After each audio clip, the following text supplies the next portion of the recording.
Idea video anganwadi के बच्चों की वालदा के लिए।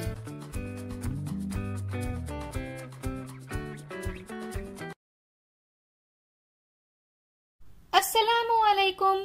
आज की मीटिंग में आप सबका खैर मकदम है। उम्मीद है आपको पिछले हफ्ते का आइडिया वीडियो पसंद आया होगा। चलिए आज के काम की शुरुआत करते हैं। पिछले हफ्ते के चलिए आंगनबाड़ी में शामिल हो जाए हम। इस वीडियो के बारे में आपके ख्यालात और तजुर्बात हमें जरूर बताएं।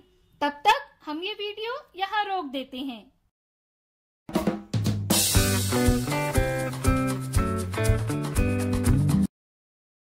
चलिए आज की सरगर्मी करते हैं जिसका नाम है कुछ नया सीखते हैं। बच्चों के लिए सीखना आसान हो जाएगा अगर वो आंगनवाड़ी के साथ साथ घर में भी सरगर्मियां करें। तो आइए देखते हैं कि हम इस वीडियो के जरिए बच्चों की पढ़ाई में किस तरह मदद कर सकते हैं। बच्चे की पढ़ाई में कैसे मदद करें? अगर हम आंगनवाड़ी वर्कर के साथ मिलकर घर में बच्चों की पढ़ाई पर तवज्जो दें तो बच्चों की पढ़ाई और बेहतर होगी। आइए देखें और समझें कि हम बच्चों को आसान खेलों और सरगर्मियों के जरिए कैसे पढ़ा सकते हैं।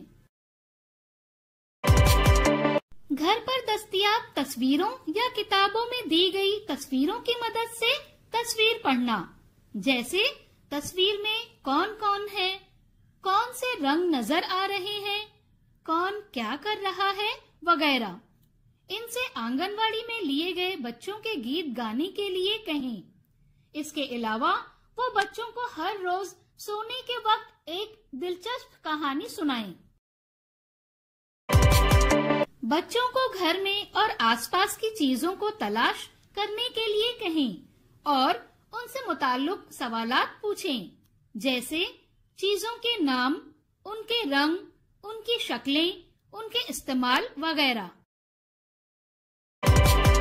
बच्चों से तस्वीर में गोले चिपकाना, ठप्पा लगाना और कागज की मदद से दस्तकारी की चीजें बनवाएं।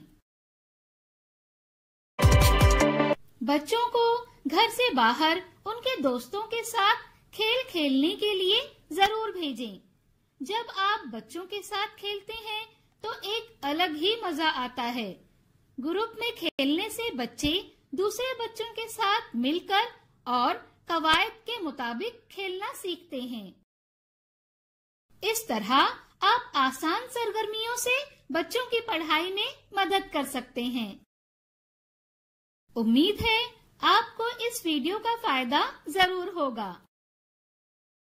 इस वीडियो का फायदा आपको कैसे हो सकता है, इसके बारे में तमाम वालदा बारी बारी ग्रुप में बताएं। आज की सरगर्मियां यहाँ पर खत्म होती है। ऐसे ही नई मालूमात और सरगर्मियों के साथ अगले हफ्ते फिर मिलते हैं। तब तक के लिए अपना और बच्चों का ख्याल रखें। शुक्रिया।